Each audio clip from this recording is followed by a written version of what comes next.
Hi friends, ఈరోజు మనం ఒక మంచి ఇంపార్టెంట్ టాపిక్తో ఈ వీడియోలో వచ్చామన్నమాట. ఇప్పుడైతే చూస్తున్నాం కదా, ఫ్యాన్ మోటార్ అనేది ఇప్పుతున్నాము. ఎందుకు ఇప్పుతున్నామంటే జనరల్గా ఏసీ ఫ్యాన్ మోటార్ రన్ అవుతున్నప్పుడు సౌండ్ అనేది ఎక్కువగా వస్తుందని కస్టమర్ చెప్తే మోటార్ అనేది తీసుకొచ్చామన్నమాట. మోటార్ అయితే రిమూవ్ చేసాము.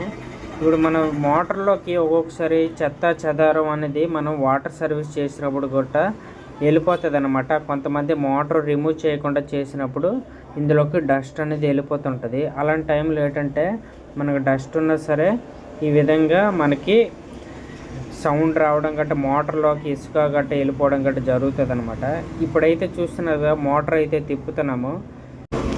ఇప్పుడైతే మనం మోటార్లోన మదర్ బోర్డ్ అనేది చిన్నది కనిపిస్తుంది కదా, ఈ మదర్ బోర్డుకి అయితే సాల్డరింగ్ అనేది రిమూవ్ చేసుకోవాలి. ఎందుకంటే సాల్డరింగ్ రిమూవ్ చేసిన తర్వాత అది సేమ్ మళ్ళీ అదే విధంగా యాస్టీజ్గా ఫిక్స్ చేయాలన్నమాట. ఎందుకంటే మళ్ళీ మదర్ బోర్డు ఇరిగిపోయిందంటే మళ్ళీ మోటార్ అనేది దేనికి యూజ్ అవ్వదు. ఇప్పుడు ఎందుకంటే సెంటర్లో పుల్లి తీసి బేరింగ్ ఎలాగుందనేది మనం చెక్ చేసుకోవాలన్నమాట.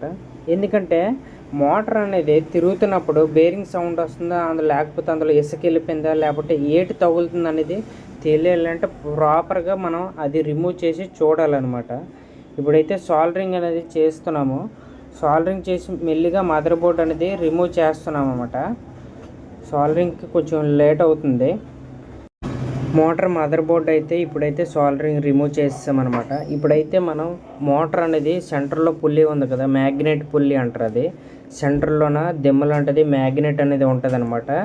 ఆ సాఫ్ట్కి ఈ మ్యాగ్నెట్ పుల్లికి ఎటువైపు మనకు సౌండ్ వస్తుంది అనేది మీకు ఇప్పుడు చూపిస్తాను.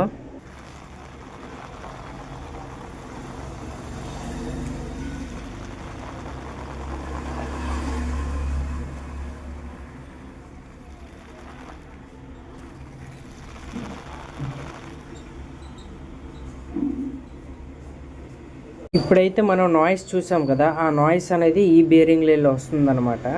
ఇప్పుడైతే ఈ బేరింగు ఆ నెంబర్ బట్టి మనకి సేమ్ బేరింగ్ అనేది తీసుకొచ్చాము.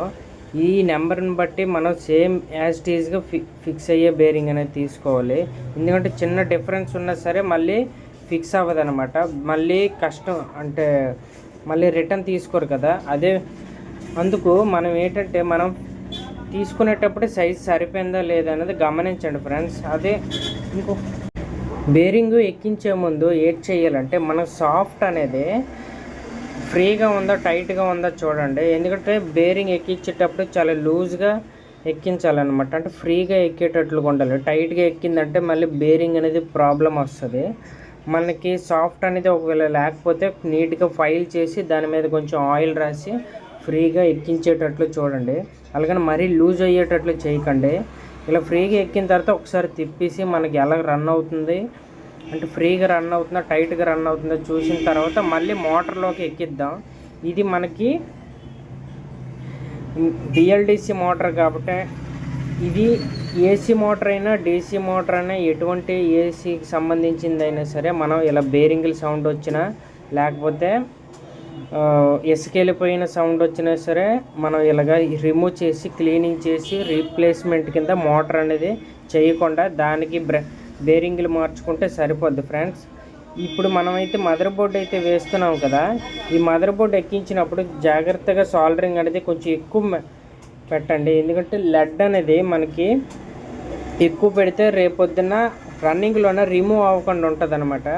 అదేవిధంగా మనం సాల్డరింగ్ చేసినప్పుడు మనకి కింద మ్యాగ్నెట్ సాఫ్ట్ ఉంటుంది కదా, ఆ సాఫ్ట్కి తగులుతుందా లేదా అనేది చెక్ చేయండి. ఎందుకంటే మనకి మ్యాగ్నెట్ సాఫ్ట్ తగిలితే మళ్ళీ మదర్ బోర్డ్ అనేది పోతుంది కదా. అదేవిధంగా మనం ఏంటంటే ఇప్పుడు క్యాప్ అనేది మీద ఉంటుంది కదా, ఆ మీద క్యాప్ అనేది ఎక్కించుకుంటున్నాము. ఎక్కించినప్పుడు సమానంగా చుట్టూ సమానంగా వెళ్ళేటట్లు చిన్న సుత్తి దెబ్బలతో కొట్టి స్లోగా సమానంగా ఎక్కేటట్లు చూడండి. ఇంకొకటి ఏంటంటే మనం ఎక్కించిన తర్వాత ఫ్రీగా మూమెంట్ ఉందా టైట్గా తిరుగుతుందా ఏ విధంగా తిరుగుతుందా అన్నది గమనించండి. ఓకేనా? ఈ వీడియో మీకు కానీ నచ్చితే లైక్ చేయండి, షేర్ చేయండి, సబ్స్క్రైబ్ చేసుకోవడం మాత్రం మర్చిపోకండి ఫ్రెండ్స్. ఎందుకంటే నా వీడియో చాలామంది సగం వరకే చూసి ఆపేస్తున్నారన్నమాట. అలాగే సబ్స్క్రైబర్స్ కూడా మీ వల్ల నేను ఇంకా వీడియో చేయాలని నాకు మోటివేట్ అవుతుంది మీరు సబ్స్క్రైబ్ చేసుకుంటే. ఇంకొకటి ఏంటంటే మనం మోటార్ ఇదే మోటార్ కాదనమాట, చాలా రకాల మోటార్స్ కూడా ఇదే విధంగా చేసి మనం సౌండ్ని కంట్రోల్ చేయవచ్చు అనమాట. ఇప్పుడైతే నేను ఆన్ చేసి చెక్ చేస్తున్నాను. ఎందుకు ఆన్ చేసి చెక్ చేయాలి అంటే మనకి మోటార్ రిమూవ్ చేసి అందులో మదర్ బోర్డు గట్రా రిమూవ్ చేసాం కదా, ఫాస్ట్గా తిరుగుతుందా స్లోగా తిరుగుతుందా అనేది తెలియడం కోసం